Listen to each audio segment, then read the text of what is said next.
Nós temos aqui agora algumas perguntas ao pastor João Flávio Martinez que nós recebemos. E a primeira é: pastor, as almas são imortais ou elas estão dormindo após a morte? Bem, bom dia a todos. É um prazer novamente estar aqui com os irmãos. E essa é uma pergunta bastante, digamos assim, cheia de nuances para respondermos, né? Mas a Bíblia é clara. A Bíblia é muito clara. Mas claro que, apesar da Bíblia ser clara, muitos irmãos não têm noção da questão. A gente escuta muito na igreja, no meio da igreja evangélica, os irmãos dizendo, ó, quem morre está dormindo. A Bíblia fala dezenas de vezes sobre a morte como um sono, mas no sentido do corpo. Então o corpo, ele está dormindo. Neste sentido, ela é colocada como um sono. Entretanto, o Senhor Jesus, os apóstolos, eles não tinham essa visão que a pessoa morta estava inconsciente no mundo espiritual. Ao contrário. Olha aí a sua Bíblia, pegue sua Bíblia. Em Mateus 10, 28, Jesus está falando: não temais os que matam o corpo e não podem matar a alma. Ou seja, o ladrão, o bandido, o criminoso, o homicida, ele pode até matar o seu corpo.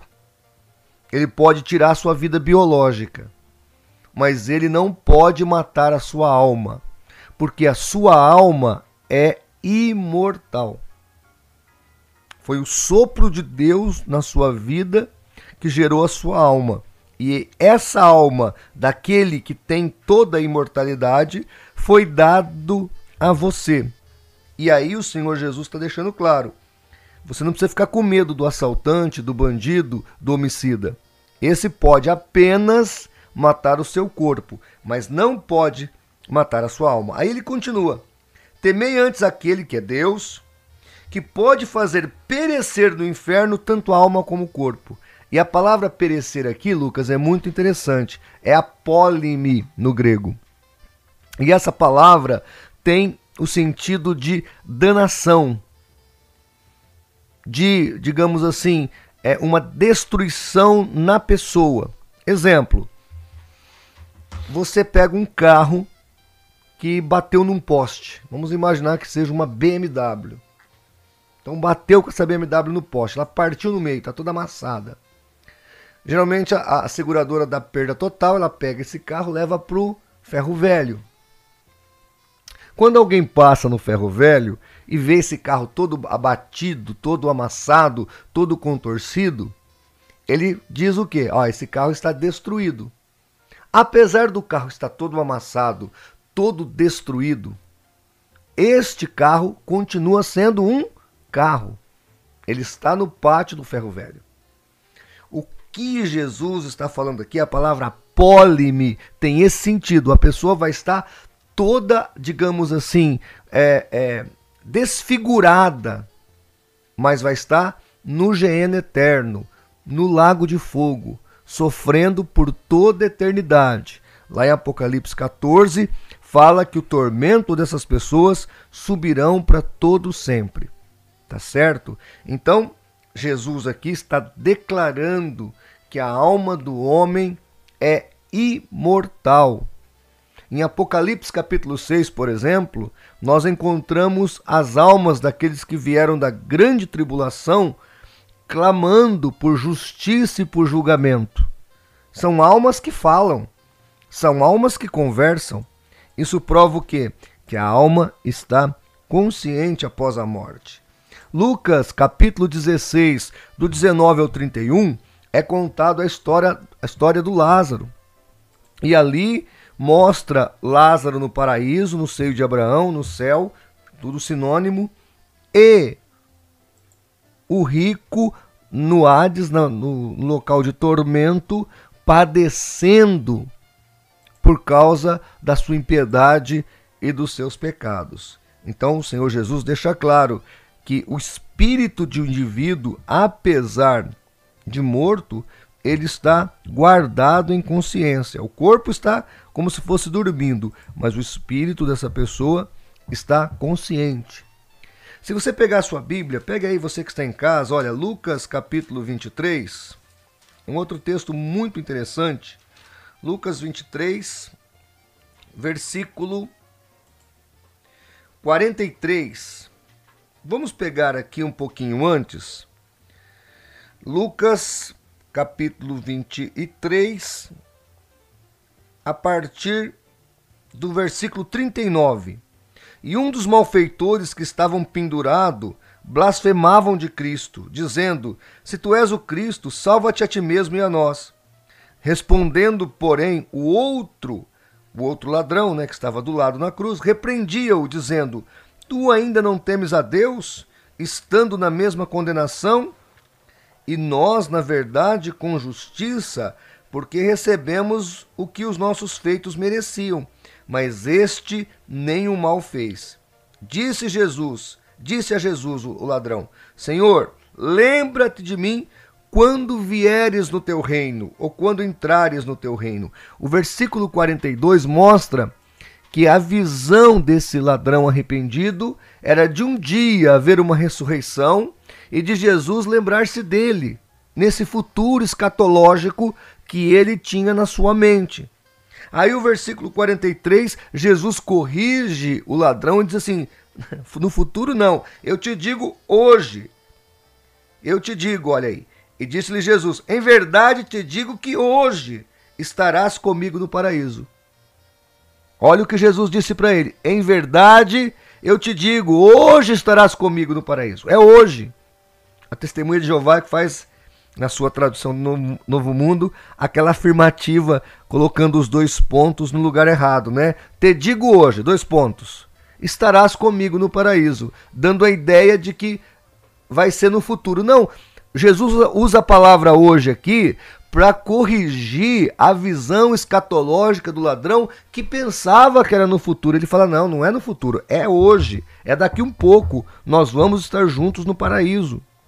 E a Bíblia fala que Jesus foi ao paraíso e encontrou provavelmente esse ladrão lá, porque ele ganhou a salvação na cruz do Calvário. E outra coisa, não haveria sentido de usar a palavra hoje se não é naquele momento. Eu não digo para o Lucas: ó Lucas, te digo hoje, sábado eu estarei aqui no aniversário da igreja pregando. Isso não faz sentido. Tá certo? Agora eu diria o seguinte: olha Lucas, hoje à noite eu vou pregar aqui na igreja. Se eu uso a palavra hoje, tanto na língua portuguesa quanto na língua grega, é porque eu estou querendo enfatizar que naquele dia aquilo vai acontecer, tá? Então a palavra de Deus, ela é muito clara, tá? Tem alguns textos no Velho Testamento que dão a entender que parece que a alma está inconsciente após a morte. Tem, porque precisam ser contextualizados. Por exemplo, os Salmos, quando ele fala que não te louvam os que morreram, a ideia do salmista é em relação ao templo. E é óbvio que aqueles que morreram não vão vir no culto à noite para louvar a Deus. Não vão vir no templo para louvar a Deus. O outro texto que tem lá no Velho Testamento, que dá a ideia de inconsciência após a morte, é Eclesiastes capítulo 9, versos 5, 6 e 10. Mas o versículo 6 esclarece a questão. Ele fala que o morto não tem consciência, não tem obras debaixo do sol. O versículo 6 deixa claro, debaixo do sol. Então, debaixo do sol, ou seja, depois que a pessoa morre, aqui na terra, ele não tem mais influência. Ou seja, a doutrina católica de que o morto volta para trazer uma mensagem, para trazer uma revelação e etc e tal, segundo esse texto, não é factual. Não é real, tá certo? Então, é nesse contexto. Tanto que o texto de Eclesiastes 9 fala: não terão nem recompensa. Ora, mesmo os mortalistas, como as Testemunhas de Jeová e os Adventistas do sétimo dia, acreditam que no futuro, na ressurreição, na eternidade, os que morreram vão ter recompensas. Se fosse levado ao pé da letra, do jeito que eles querem interpretar Eclesiastes 9, como a vida após a morte, então ninguém iria receber galardão na glória celeste, o que não é factual, o que não é neotestamentário, tá certo? Então a Bíblia, ela é toda, principalmente no Novo Testamento, porque a revelação é progressiva, muito clara que existe uma vida após a morte. Agora, olha que interessante, quando eu falo de juízo intermediário, que é aquele momento em que a pessoa ela está entre a sua vida, está recolhida entre aquele momento antes do arrebatamento da igreja, porque todos vão ressuscitar, os salvos, né, no arrebatamento da igreja. E os não salvos, como está em Apocalipse 20, serão arrebatados no juízo, aliás, serão ressuscitados no juízo do trono branco, aquele juízo de condenação. Mas olha que interessante, pega a sua Bíblia aí, o texto diz Pedro, deixa eu ver se é 2 Pedro ou 1 Pedro. Pedro, é muito interessante esse texto, acho que é 2 Pedro. 2 Pedro, capítulo 2, versículo 4. Olha aí, pegue a sua Bíblia. 2 Pedro, capítulo 2, versículo 4. Olha que interessante. Porque se Deus não perdoou aos anjos que pecaram, mas havendo lançados no inferno, os entregou às cadeias da escuridão, ficando reservados para o juízo. Então aqui, Lucas, está muito claramente explicitado que Deus pegou esses anjos rebeldes que pecaram, um grupo de anjos, e trancafiou-os no inferno, em escuridão, em cadeias, para que um dia eles fossem julgados. Todos nós conhecemos essa história desses anjos presos, tá? Agora, olha que interessante, no versículo 9, pegue aí a sua Bíblia, 2 Pedro 2,9. Assim diz a palavra: sabe o Senhor livrar da tentação os piedosos. Presta atenção. E reservar os injustos para o dia do juízo, para serem castigados. Veja, reservar os injustos para o dia do juízo, para serem castigados. Então, como é que Deus reserva esses injustos? Como ele fez com os anjos, no versículo 4. Lá em Mateus 25:41 está escrito que o inferno foi preparado para o diabo e seus anjos. O homem no inferno é um intruso, mas como o homem também se rebelou contra Deus, ele vai ter o mesmo destino, ele vai para o inferno. Então veja, assim como Deus guardou os anjos, e é óbvio que os anjos estão conscientes, Deus reserva todas as pessoas ímpias para o castigo conscientemente lá no inferno. Geralmente quando eu prego isso, a pergunta que vem é a seguinte: mas como é que Deus já coloca alguém, o espírito de alguém no inferno, sem ter sido julgado? Está mandando a pessoa para o inferno ou para o céu sem julgamento? Olha, pegue a sua Bíblia em João capítulo 3. A sua Bíblia vai mostrar isso. João capítulo 3, versículo 17. Porque Deus enviou seu Filho ao mundo não para que o condenasse, mas para que o mundo fosse salvo por ele. Olha o versículo 18. Quem crê nele não é condenado, mas quem não crê já está condenado. Eu costumo explicar para os meus alunos de teologia uma similaridade entre o que acontece aqui na nossa justiça com essa questão do estado intermediário, onde os mortos conscientes, tanto salvos como perdidos, são guardados. Um exemplo: a polícia chega no local e eu estou lá com um cutelo na mão e eu já imolei o nosso obreiro André. Puxa, a polícia chegou, Lucas, e me pegou imolando, matando o André. Eu matei o André. Tô com o machado na mão, eu quis fazer igual a Abraão. Só que Deus não mandou o cordeiro, eu falei, vai o André mesmo. Então eu imolei o André. Tá lá o André sacrificado, tadinho, mortinho. Polícia chega, me pega no ato criminoso, com o cutelo cheio de sangue, minhas mãos cheias de sangue. Eu sou pego em flagrante. Você que é advogado, Lucas, você sabe disso. Eu vou pra cadeia, já vou ser ali indiciado e eu não tenho como fugir da realidade, porque todos os indícios me levam a isso. Então eu vou para o tal do CDP, Centro de Detenção Provisória. Ali eu vou aguardar o quê? O julgamento. E o julgamento é apenas para definir a pena, porque condenado eu já estou.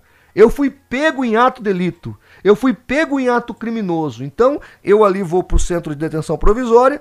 Após terminar isso, então eu vou para o julgamento e pego a condenação e vou para a cadeia. É isso que vai acontecer em Apocalipse 20 com os perdidos.